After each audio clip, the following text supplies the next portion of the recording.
You might be getting bored of hearing this, but Arkham in Flames was a weekend-long fan celebration of Arkham Horror the card game held in London, UK in March 2019 under a railway bridge. And in this video we will go over some of the amazing items they handed out to attendees.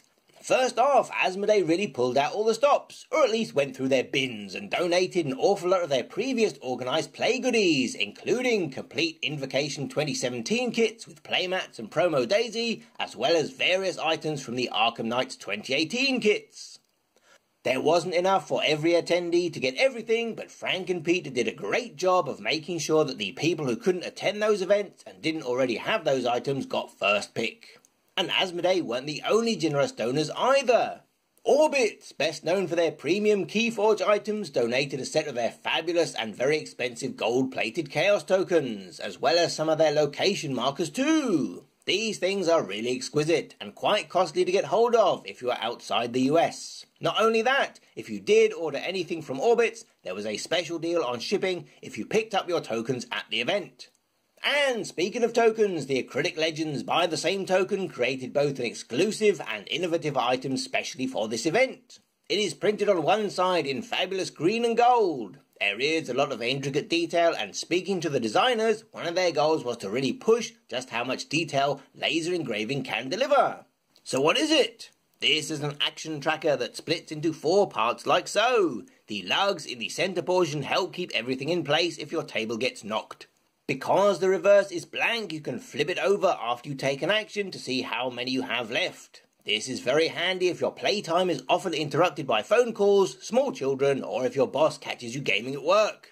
If you have an additional action due to Leo DeLuca, for example, then you can use the centerpiece as a 4th tally. Likewise with bonus actions from Daisy or Marie. You could use it for other limited use effects such as Father Mateo or Min Tai Pan investigator abilities. And can anyone say Keyforge? Am I right? Let's hope they make these amazing things available for general sale.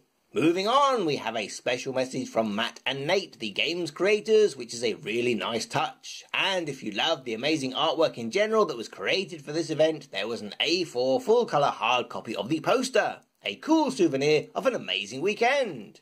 But moving on to the meat and potatoes, everyone loves promo cards, right? Well, except if they come in the back of novellas.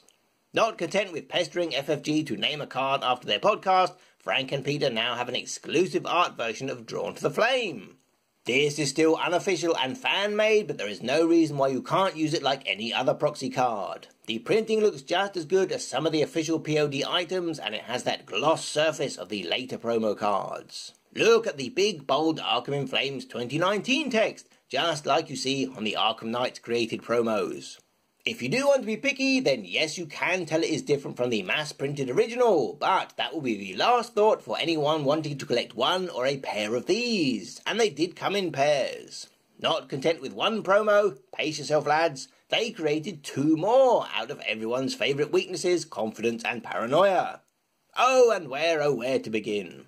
These are full bleed art cards where the border has been stripped away, just like we've seen before with promos such as Lucky. Can you see how they've replaced the basic weakness symbol with the Drawn to the Flame logo too? But hold the phone, take a close look at that artwork. Anything look familiar? Well, obviously if you just listen to their podcast you won't know, but that is actually Peter and Frank on the cards themselves. Move over Narcissus, there are some new Greek divas in town. Well, it's probably safer than a portrait in the attic. That was getting a bit old hat.